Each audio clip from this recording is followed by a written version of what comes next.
So you leave death row, and you guys are still obviously still cool and talking. Yeah.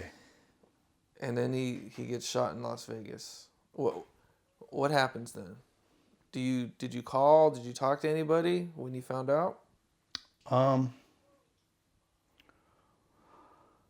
Okay, so I had talked to him a few times. I called him up at his house, and he's like, "Yeah, man, what's up?" You know, he didn't sound like good old Tupac. He sounded like, concerned. Hey, how you doing, man? And I don't know who felt sorry for who. It was like you're in that world.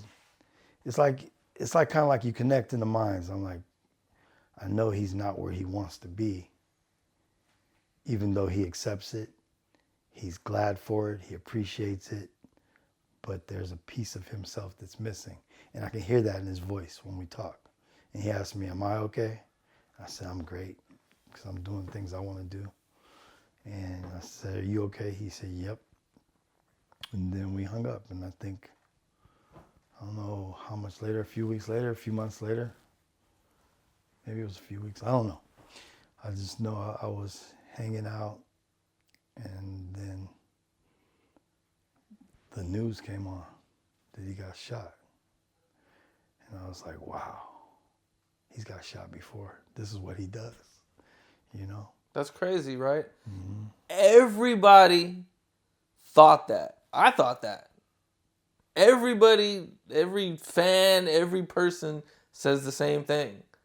He just got shot a couple years ago. He's gonna be fine. It's no big deal. Tupac, he's always in something, and he always makes it. Man. And so I hurry up. I call up this chick, Molly. Molly, I hired her to do his laundry when I was his assistant. And when I left, she started being his business assistant. She wasn't out in the streets with him like me, but she kind of handled his affairs. And she gave me the updates. I said, should I go to Vegas? She told me no. Then I called, she called, I don't know if she called me or I called her. And she said, he woke up. And I said, what? Said, yeah, he's awake. So I hang up the phone. I tell all my homies, everybody's like, my house is full of people, like, what's going on? And it was my apartment. And we're all hanging out. All of a sudden, the news comes on. Pac is dead. Like a half hour after she told me he woke up. What the hell? That's weird. Weird. And for years, I thought, because of what transpired later with the lawsuit and stuff and me getting sued because I sent something to her, I thought maybe she was hating. I thought she just said that. But more recently, I heard that he actually opened his eyes a few times during that whole thing. So I don't know anything about that, but years I thought she was just an evil, dirty bitch. Come to find out she's just a evil bitch. So Okay. she might have been telling the truth for once. Check yourself. I think you said in the early that you couldn't listen to his music for a long time, so that had a big effect on you. Yeah, man. Yeah, I remember when he got shot, I locked myself in the room,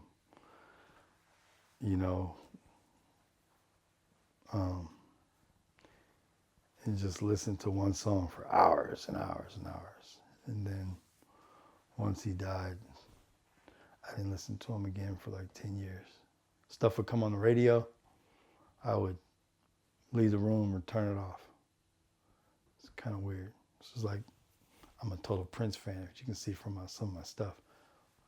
I just now began being able to listen to Prince because I'm not connected with his music. But for Tupac, he's my friend, and it's weird. I've had a lot of friends die, but something that was different about the fact of how huge he was, how much of an impact he was on my life as well as other lives. and how much he rose, and how much not only did he move people, but how much of the stuff he got from me was in him.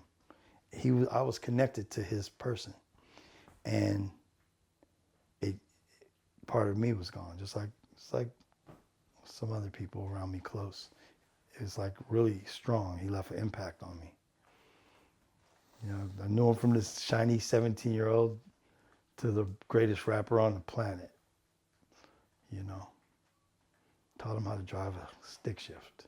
You know, he taught me how to cook fried chicken. Let's talk about his cooking. People don't know 2Pac was one of the best soul food cooks ever. Friday nights, yeah, he had me order food from New Orleans. Ken, get me a lobster, some soft shell crabs, some crabs. He'd have all this stuff ordered. I ordered it from when we were in New Orleans. We'd go to the airport, this fresh seafood place, order that shit in. They fly it in one day, and he'd cook for his mom, his niece, nephews, family. The whole place would be full of outlaws, and he'd cook seafood. He taught me how to fry chicken. I make the best chicken, but it wasn't from my parents. I learned it was from him. When he used to stay on my couch, he used to cook. When I was just a player by myself before he moved to my couch, I would eat stovetop stuffing and barbecue pork chops whenever I wasn't eating fast food. That's it. He's like, man, we going to Safeway. He took me, bought chicken, vegetables, showed me how to cook all this shit, man. I'm like, man, let's call up some bitches. Nah, man, let's cook this shit. And that was one thing. He was a better cook than he was a rapper. And he was the greatest rapper on the planet. Wow. I don't think I've ever heard anybody talk about that before. Well, thank you. Glad I could come up with something original. That's dope.